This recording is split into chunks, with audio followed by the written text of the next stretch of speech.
Jinwoo sisimulan na ang huling pagsubok kung saan makikita natin dito ang buong laban niya sa mga rebulto sa Double Dungeon at ang lumikha ng system na tinatawag ang kanyang sarili bilang isang architect. Kaya naman simulan na natin ang chapter 124 up to chapter 127 at kung bago ka lamang sa aking channel ay mag-follow and subscribe ka na upang maging updated ka sa ating solo leveling manhwa review. Maraming salamat, let's go! Pinakitang si Jinwoo ay handa nang umalis ng kanilang bahay at wika ng kanyang ina na hindi naman daw siguro na dapat siya ay mag-alala at sagot naman ni Jinwoo na oo naman daw dahil may kailangan lamang siyang puntahan at siya'y babalik din naman sapagat ngayon ang susi ay pwede nang gamitin papunta ng Cartenon Temple. Hindi nila akalain na may gate na naman ang nagpakita sa paaralan nila Gina at mabuti na lamang daw ay sarado ito ngayon dahil tiyak na kaguluhan muli ang mangyayari. Hinarang muli ng agent ang isang lalaki at nang tanggalin ni Jinwoo ang kanyang hood ay labis muli itong nagulat at tanong nito kung gaano daw katagal ang gate simula nang ito'y lumabas. 3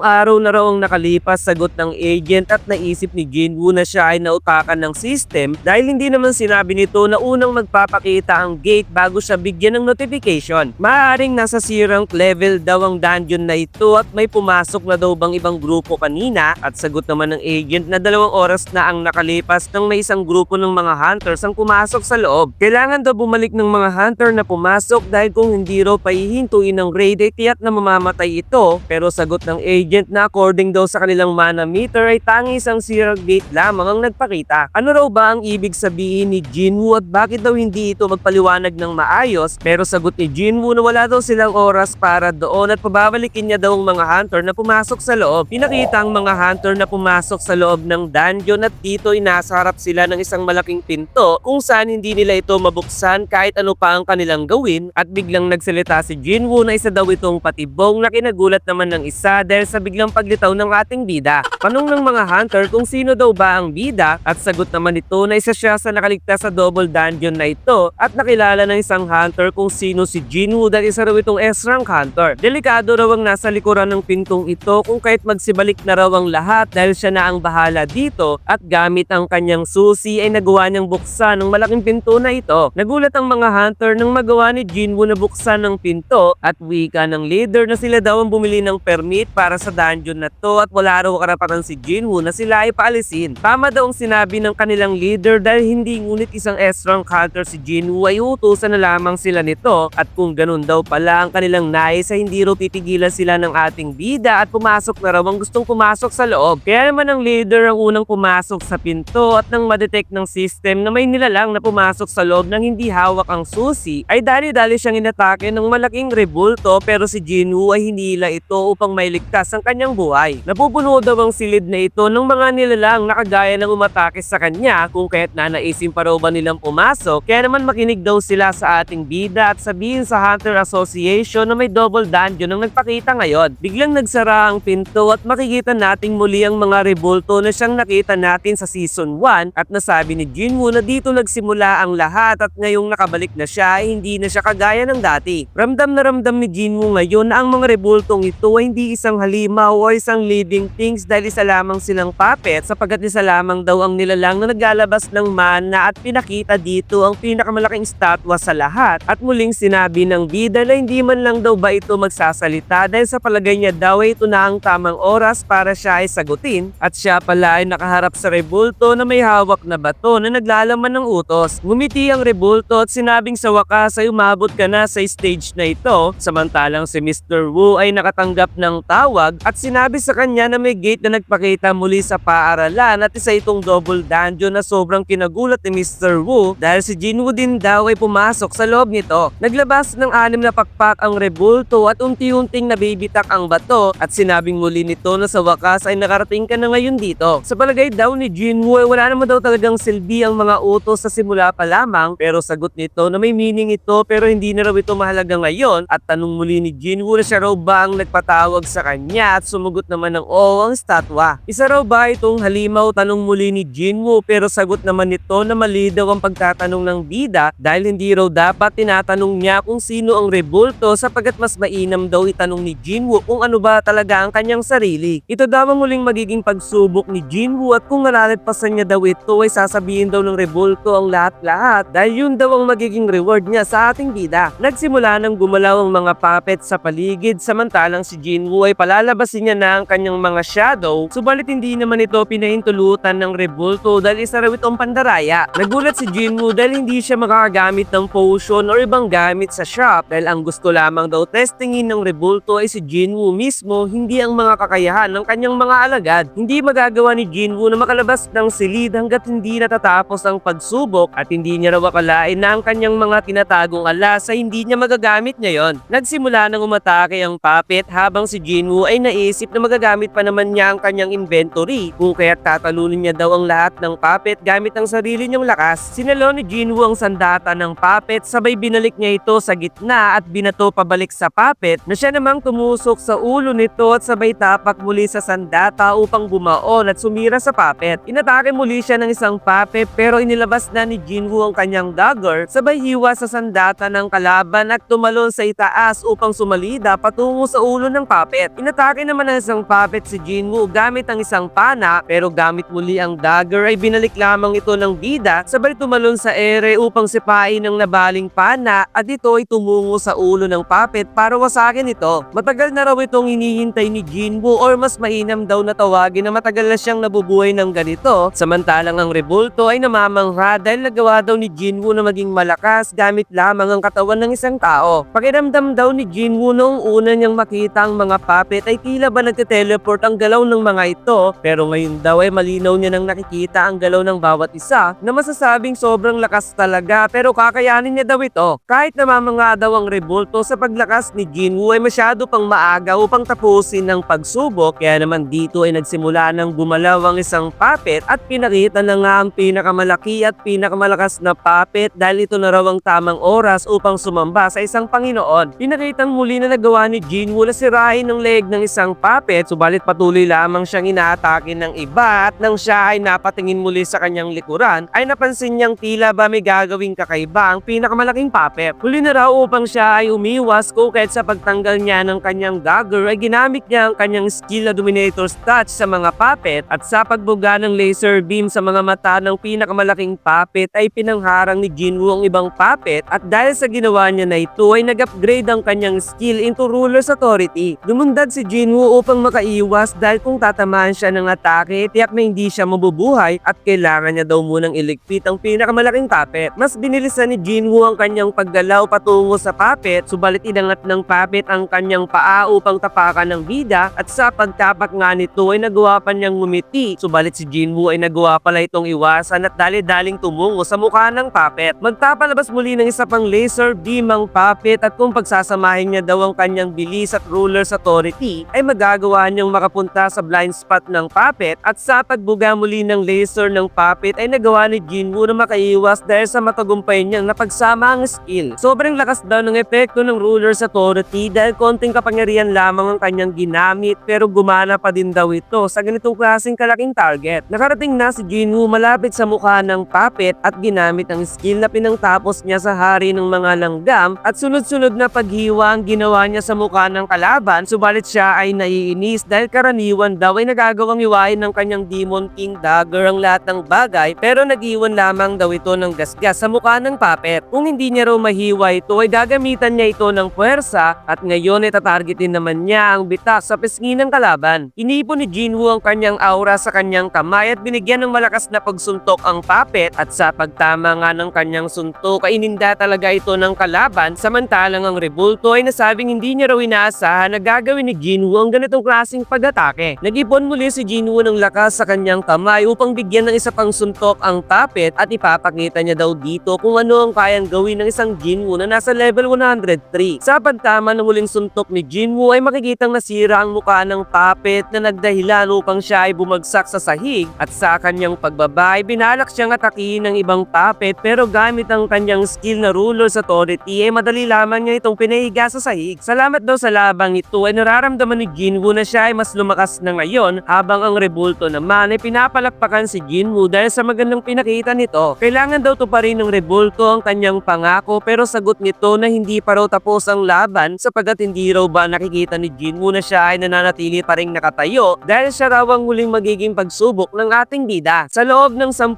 minuto ay kailangan kailangan siyang matalo ni Jinwoo at kung hindi magagawa ito ng bida ay titigil ang pagtibok ng kanyang puso kung kahit tanong nito kung sino daw ba talaga ang rebulto, pero sagot ng rebulto na siya raw ang architect, ang creator ng system. Sa labas ng gate ay dumating sila Mr. Wu at nagawa niya raw kumalap ng 7 hunters galing sa Hunter Association at kahit alam niya daw na hindi ito makakatulong kay Jinwoo ay naganda lamang siya sa hindi inaasahang pangyayari. Naramdaman ni Mr. Wu ang kakaibang puwersa sa paglapit niya sa gate at tinanong ang iba kung naramdaman din daw ba nila ang malamig at nakakatakot na mana. Meron daw bang available na major guild na malapit sa kanila at sagot ng isa na handa raw sila Mr. Choi at Miss Chia upang sumali sa raid na ito. Kaya naman inutos niya na kontakin agad ang Hunters Guild dahil kailangan nila ang tulong nito at napatanong kung sino daw ba talaga ang ating bida. Pinakita na ang pakpak ng architect ay tila ba nagbabago upang maging 6 na kamay at sa sumunod na eksena ay bigla na lamang nawala ang architect sa kanyang pwesto. Nagulat si Jinwoo dahil nasa tabi na lamang niya ang architect at binigyan siya ng 3 suntok dahil 3 kamao ang tumama sa kanya. Kaya naman siya ay napatalsik papalayo at naifalkat ng malakas sa pader. Napasukan ng dugo si Jinwoo dahil sa lakas ng impact, subalit hindi siya binibigyan ng oras upang makapagpahinga dahil isang suntok na naman ang muntik na tumama sa kanya. Sa kanyang pag-iwas ay 2 kamay na naman ang malapit ng tumama sa pogi niyang mukha at dito na nga pinagsunod-sunod ng architect ang malamanay pakyaw niyang pagsuntok gamit ang 6 niyang mga kamay. Nakangiti ang architect pero bigla ring napawi ito dahil nakita niya sa kabila ng kanyang mga malulupit na pagsuntok ay hindi pa rin nasisiraan ng loob ang ating bida. Sobrang nakakamanga daw talaga si Jinwoo dahil nilagpasan nito ang kanyang inaasahan pero muli na naman siyang tinamaan ng isang pagsuntok at nagdugo ang kanyang